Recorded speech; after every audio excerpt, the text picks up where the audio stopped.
Welcome to the Geek Easy. Sit back, grab a libation of your choice, and relax, 'cause it's time to do some geek stuff in the Geek Easy.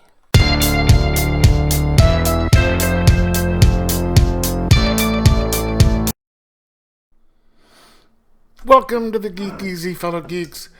Let's grab a beverage of your choice, because today we are going to be discussing something, we're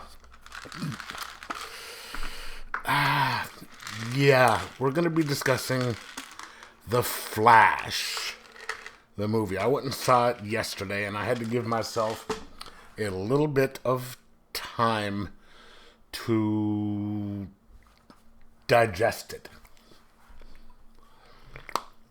That could be for the interesting taste it left in my stomach.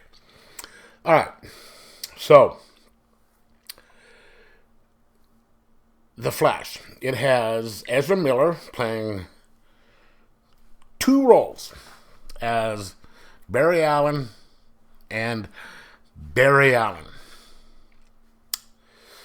We all know the gist of this movie, the plot of this movie. It's their sort of take on the Flashpoint event, or, they don't call it Flashpoint, but Barry is going to go back. He goes back in time to try and save his mother.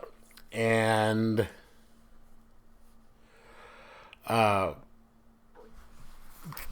events that transpire after he does so.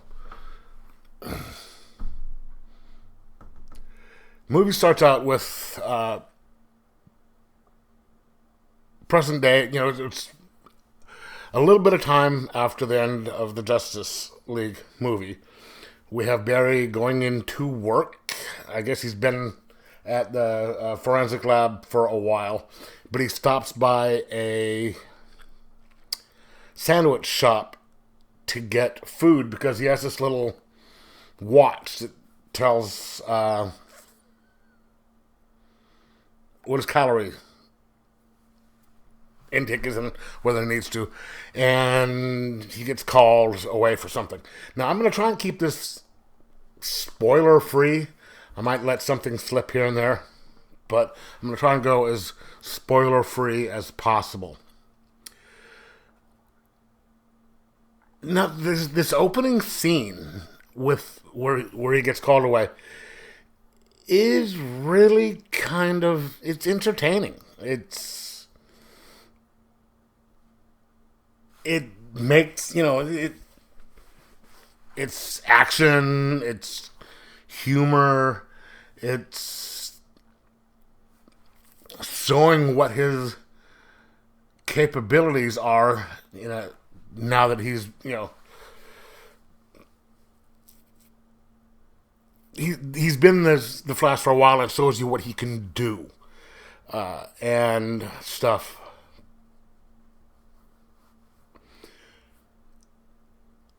And, it's got, there was a couple of laugh out loud moments in this first section. And then it kind of switches tone to where he's talking to Bruce.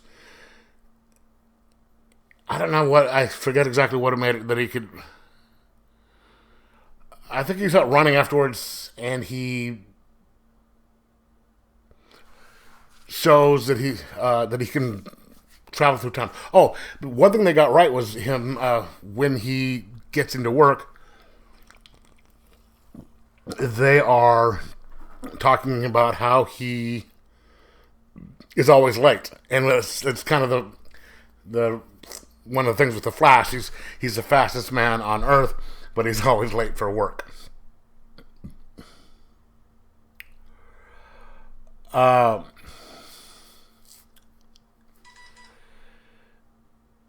And so, and he's still working on trying to free his dad. One of the things, they have a the Iris West character reporter in there, and that how is Wally's girlfriend the one that I think isn't that Wally's girlfriend? At least I didn't realize that it would be, I don't think West was her original name, or the Flash's now wife. But anyway, I mean that's just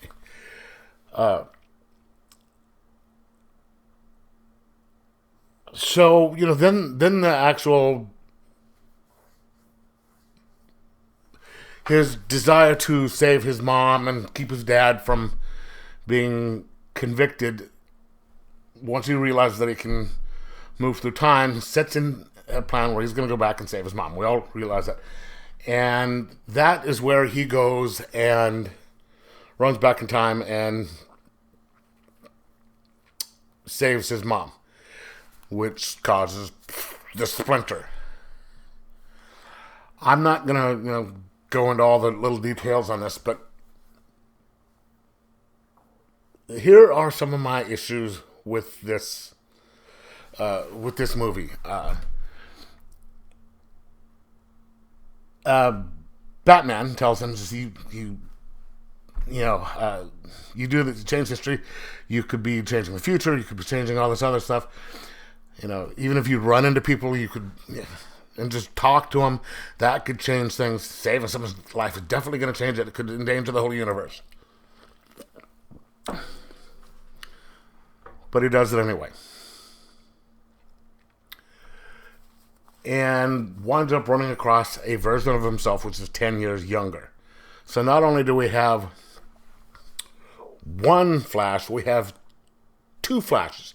Now, I've never really been a big fan of this version of the Flash. This is not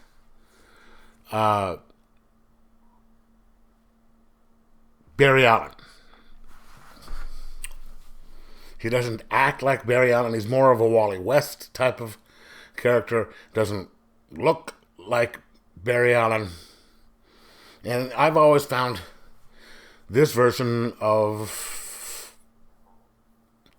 the Flash, this as written and portrayed by Ezra Miller, rather annoying and just, oh, jeez. And so, in order to differentiate the older and younger Barry Allen, you've got the younger Barry Allen with a different haircut. Okay, fine. I mean, since they're the same person, you got to do something to change it. So, fine. But this one, and it even says so in the movie, is a more obnoxious version of one from all the other movies. Which, boy, he definitely was. I mean, it got annoying at times. And it's just like, because the more mature Barry Allen in this one was kind of annoying. But then when you get the more annoying one there, it got old fast.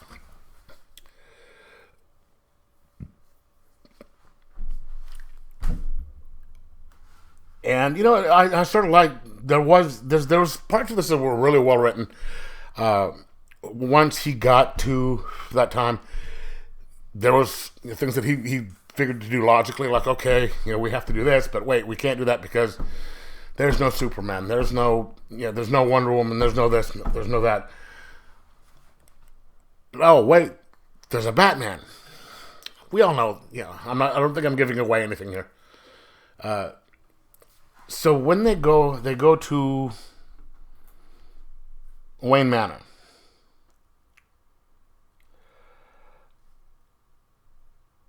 Which, in the 89 version, I don't recall it being way out from the city. Wayne Manor is supposed to be somewhat close to the city. And they pull sort of a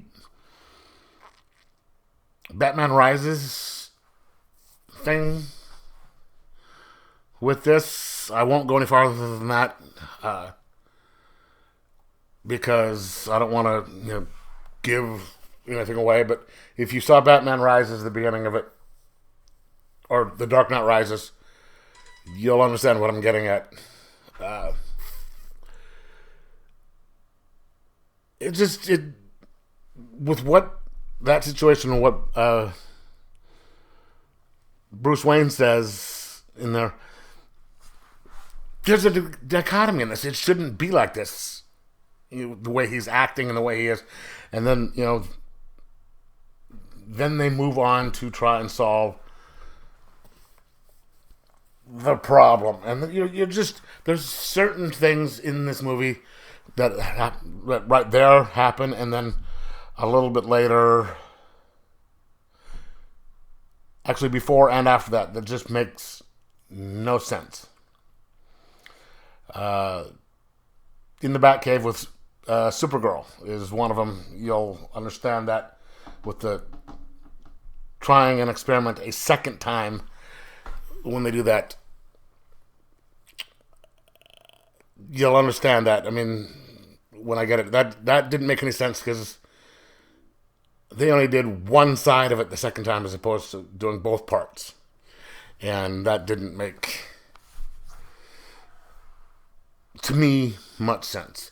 And I know this may not make sense to you if you haven't seen the movie, but if you'll see it later, and then come back, you'll understand what I'm talking about.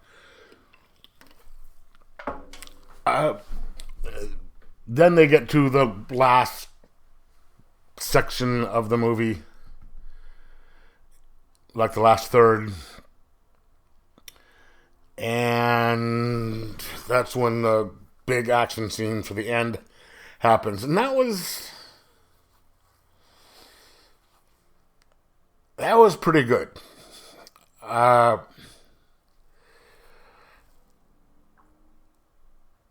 But what so I mean that was a pretty good part. But the thing with me that I was thinking on this whole movie is this should not have been the first Flash movie. It shouldn't have been. What you needed was this should have been the third of a trilogy or the second of a duality, I guess. I don't know. You needed the first one to set things up. Like how he got his powers, how his mom died, all this other stuff. And then maybe a second one where he does fight some people, and the third one where he does where he goes back, or maybe the second one he goes back, and the third one they fix it. Excuse me. But to try and cram this all into one movie doesn't make any sense. And then two, they're setting. This is like the second movie where they talk about his mom died, and this one it actually happens. They never show who killed her. Everyone's hey, my dad didn't do it. My dad didn't do it. My dad didn't do it. Fine, we understand his dad didn't do it. Who did it? And especially with they go back in time to when it happens, and you still don't explain who did it. I mean, as fans, we all know who did it. But there are going to be casual fans who don't know, and you bring it up and then you don't answer the question. There's an old Hitchcock quote that says, if you see a gun in frame at the beginning of the movie, that better be of consequence later on in the movie. This gun in the beginning of the movie had no consequence. Okay, so he was murdered. By who? If the father is innocent and he has pretty much saying he's innocent, we all know that. Who did it? So this should have been a 2 or 3 parter. And this should have been the third movie, not the first.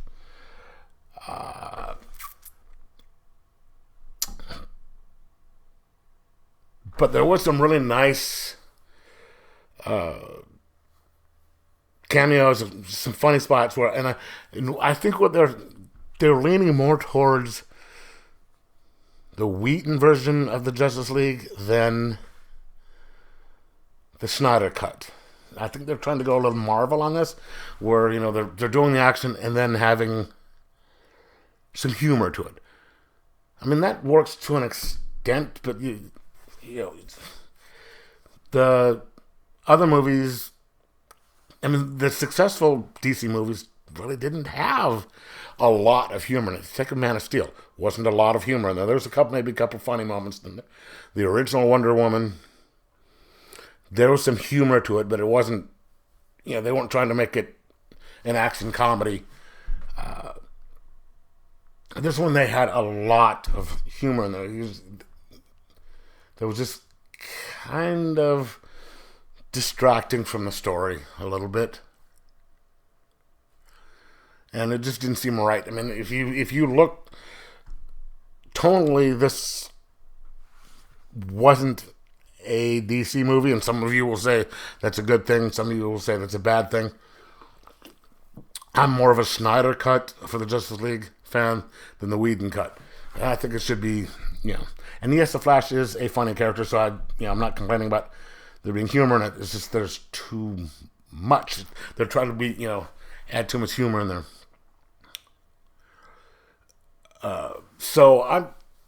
It was, like I said, it was an entertaining movie. It just was nowhere near as good as they said that as everyone's saying it is. Because people are saying, oh, they got a standing ovation at the end. Not where I was doing it, and I wasn't wanting to do it. And so it wasn't Wonder Woman 84 bad. It was closer to the really good end than it was the really bad end. But it was okay, really. It could have been a lot better. And so I'm going to give this a 3.75 out of 5, and just wish that they could do things, that it would have been better. And hopefully, and if they do a second one, which it seems like right now they probably aren't going to, they need to do a better job on it. But anyway, let me know in the comments below what you thought of it. If you're wanting to see it again, which I will not be seeing it again in the theater. But I'm going to give this, because I'm feeling a little generous today, a 3.75 out of 5. And saying, if you just want to sit back and relax, watch a kind of an entertaining movie, great. But if you want it to be good, as good as it was supposed to be, and a little bit more thought out, then skip it and just wait for it to come on cable or something like that. Anyway, let me know in the comments below what you thought of it. And like, subscribe, most of all, enjoy your superhero movies.